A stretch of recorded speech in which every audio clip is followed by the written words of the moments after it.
Jadi ada beberapa yang hadir ini, coba saya sebutkan namanya. Ismiatun Islamiyah hadir.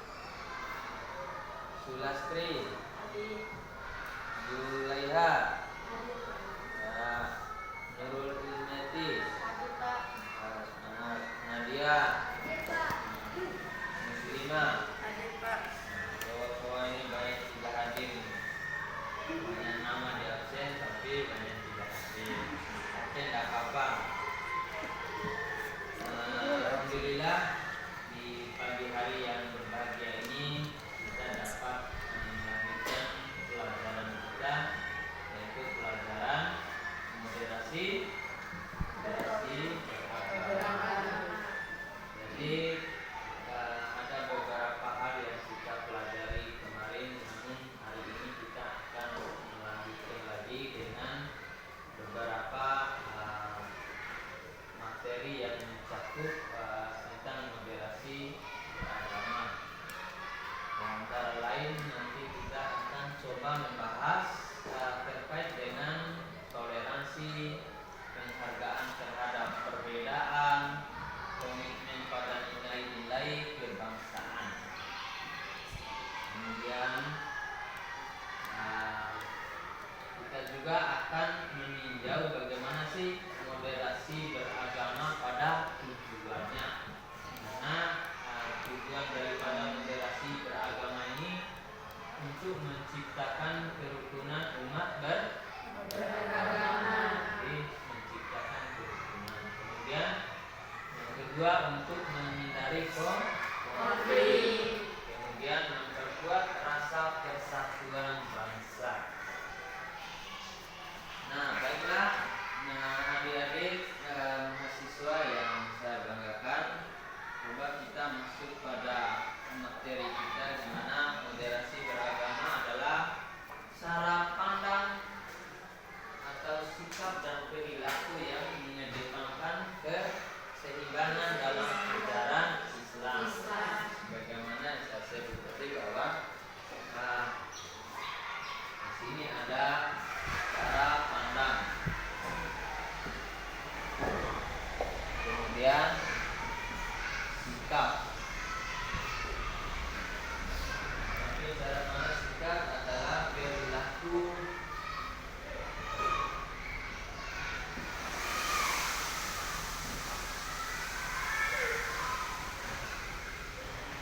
Kemudian keseimbangan.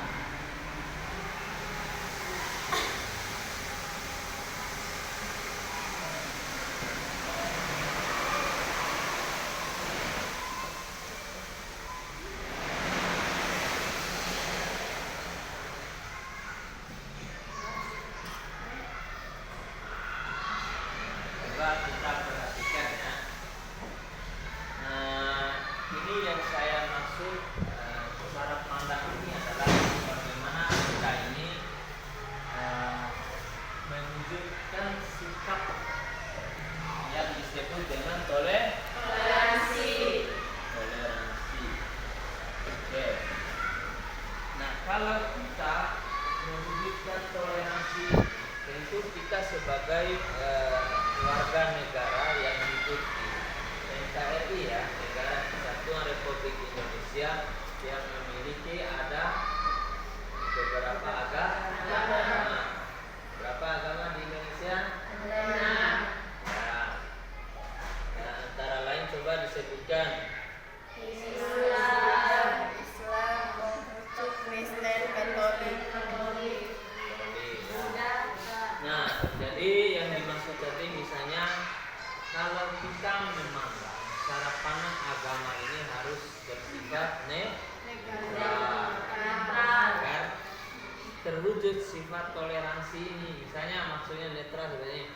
Kalau kita memandang misalnya agama Kristen ini agama yang tidak baik, itu tidak dianjurkan, tidak termasuk dalam moderasi beragama.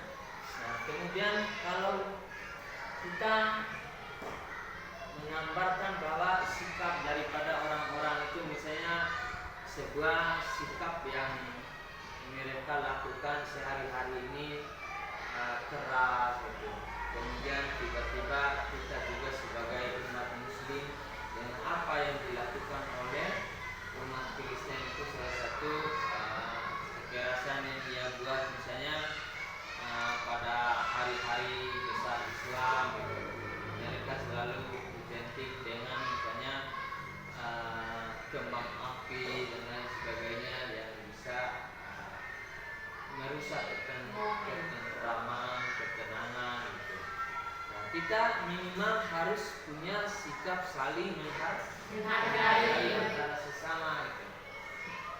Contohnya pernah kita berbicara tentang bahwa di Bima ini ada hanya Konghucu, apalagi tadi Kristen dan Hindu.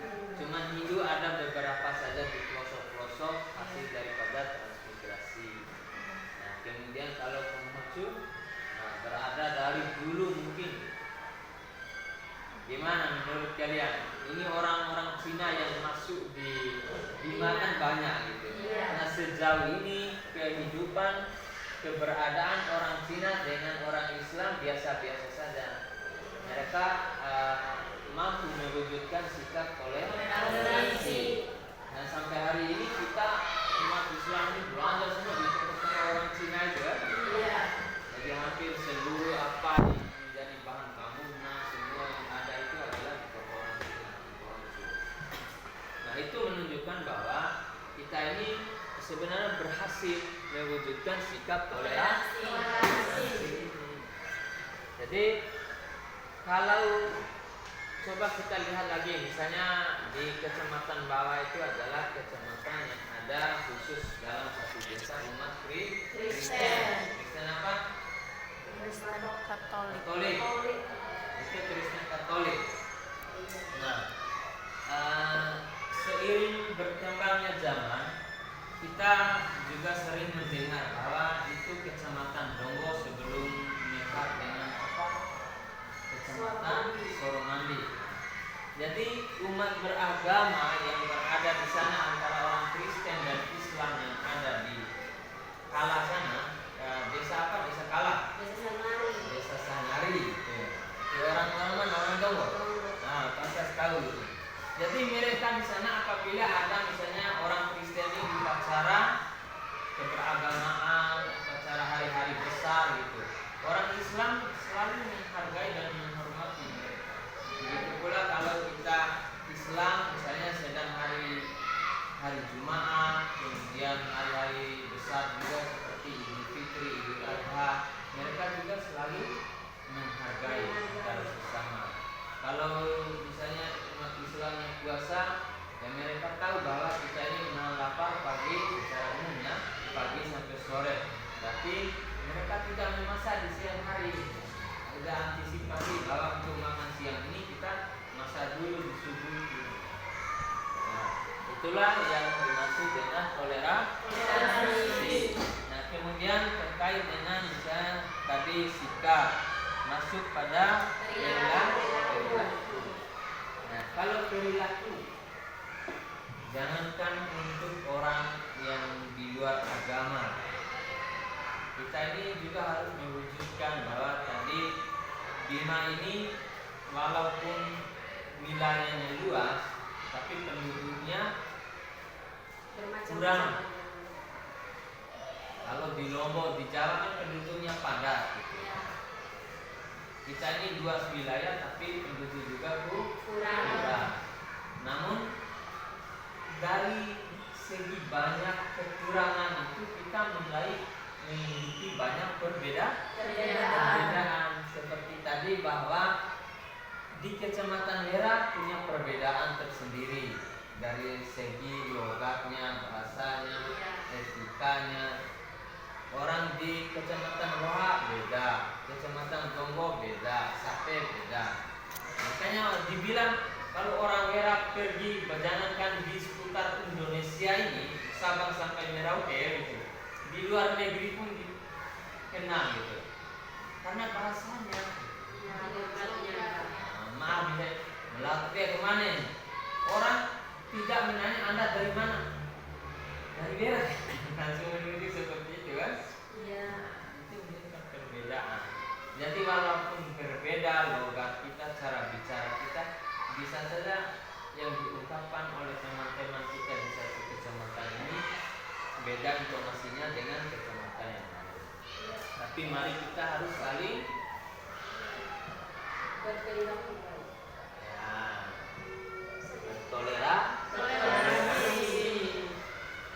Toleransi ini adalah untuk mengikat kita agar kita ini tidak melakukan segala perbuatan yang sifatnya tidak berperilaku, misalnya memandang orang dengan tidak baik, bersikap tidak sopan, kemudian berperilaku tidak sopan. Nah, untuk hal ini kita menjaga Keseimbangan. Nah, keseimbangan inilah yang diharapkan oleh moderasi beragama agar kita tidak senantiasa melakukan hal-hal yang tidak diinginkan. Nah, kalau kita saling menyejekkan begitu, agama ini salah, agama itu salah, nah lantas nanti akan menimbulkan pertikaian, perpecahan. Belum lagi kita ini antara berumat beragama. Nah, bagaimana dengan pemikiran-pemikiran yang ada di kita juga gitu? Ada orang yang disebut orang Syiah, gitu. Pemikirannya baban. Jadi hal-hal seperti itulah yang harus dihindari. Nah, sampai di sini ada pertanyaan. Saya mau bertanya. Ya. Bagaimana menerapkan sifat toleransi antar beragama? Ya, menerapkan sifat toleransi antara beragama. Nah, jadi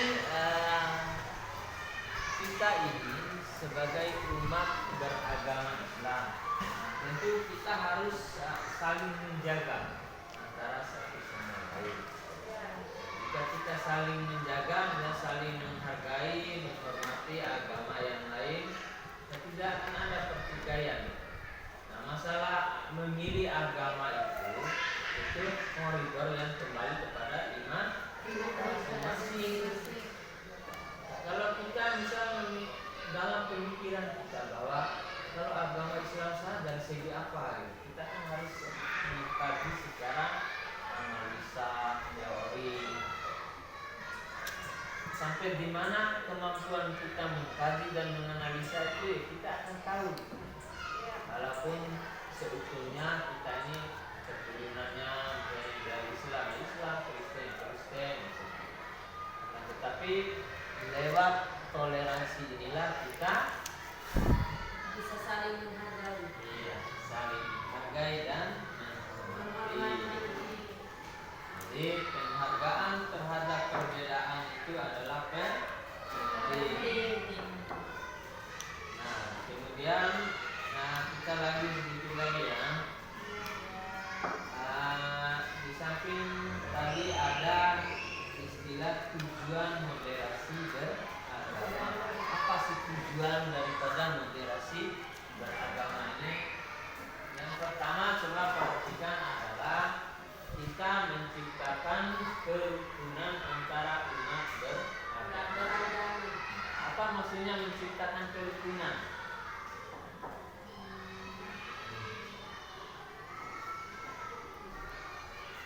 Ya, hal-hal yang berkaitan dengan perilaku itu. Kalau misalnya sesama Islam gitu, ini mayoritasnya orang pakai jubah, tiba-tiba datang yang pakai seksi, kan tidak masuk gitu. Nah, pasti mungkin yang pakai jubah walaupun diam, mereka juga kan tidak senang karena tidak ada keseimbangan.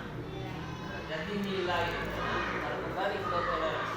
Kalau wilayahnya ini orang pakai jilbab semua, ya alangkah baiknya mengikuti. Walaupun tidak mengikuti secara itu, tapi yang sopan. Gitu. Kemudian yang kedua ini kita menghindari konflik. Nah,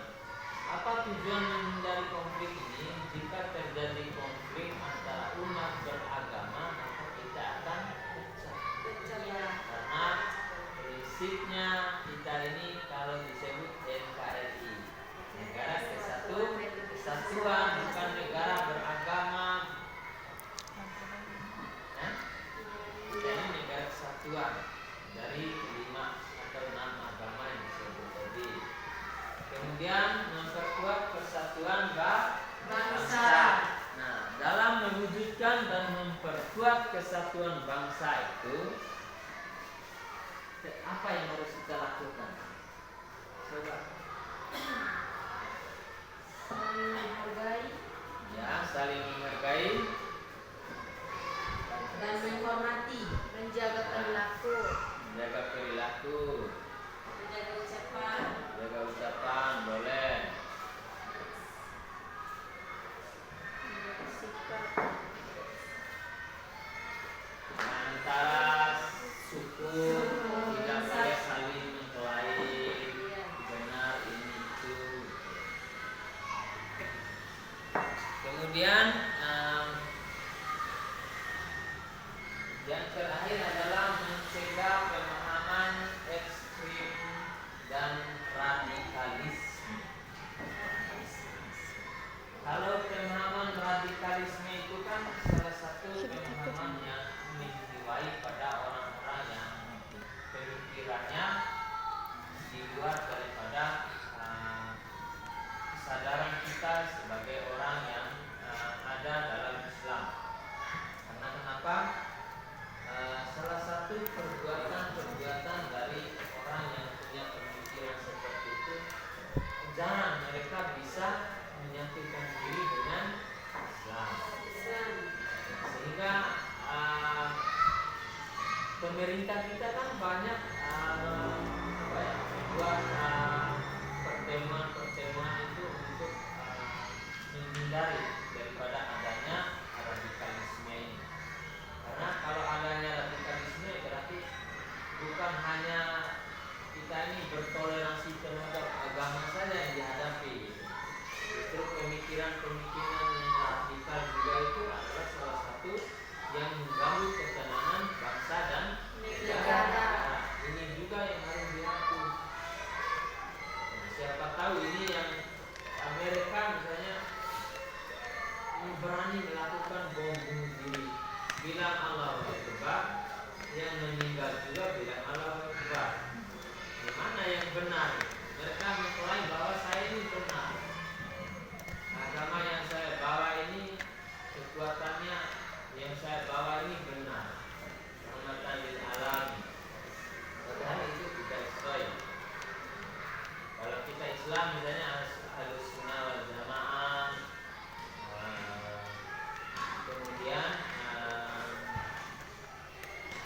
mengikuti jejak MUI dalam kategori sufi itu, ijma itu penting ya, untuk selera dengan perjalanan aktivitas untuk mewujudkan juga nilai-nilai yang tertuang dalam moderasi beragama. Nah, mungkin itu saja yang bisa saya sampaikan. Atau ada lagi pertanyaan? Bagaimana mengedepankan keseimbangan dalam ajaran agama? Ya, bagus. Mengedepankan keseimbangan dalam ajaran agama. Nah, ternyata pertanyaan ini yang saya lingkari ini bagus. Nah, dalam mengedepankan keseimbangan ajaran agama, tadi sudah saya bilang ada pemikiran-pemikiran radikalisme. Kalau hal-hal itu ya kian hari juga akan masuk pada negara kita ini, maka kita juga akan kurang keseimbangan karena diganggu. Bisa saja dalam pemikiran-pemikiran itu bagaimana agar merusak citra bangsa yang besar ini, menjadikan bangsa terorisme, bangsa komunisme. Hal-hal itulah yang harus dihindari. Jadi harus jaga keseimbangan, termasuk keseimbangan dimaksud ini antara umat beragama tadi, bahwa kita dengan orang Kristen, Konghucu, Hindu, Buddha harus bersatu, tidak boleh cerai-berai. Karena bukan kita, kalau kita ini negara Islam, nanti baru kita membicarakan orang-orang ini, misalnya maksud di Indonesia harus dibatasi, beragama di Indonesia harus dibatasi, karena kita negara Muslim, tapi kita ini negara kesatuan. Jadi harus diwujudkan toleransi ini untuk mengimbangi semua yang ada. Ya, itu saja pertemuan kita di pagi hari menjelang siang ini. Mudah-mudahan perjalanan daripada materi ini bermanfaat, bisa menjadi pedoman bagi mahasiswa. Di depan kita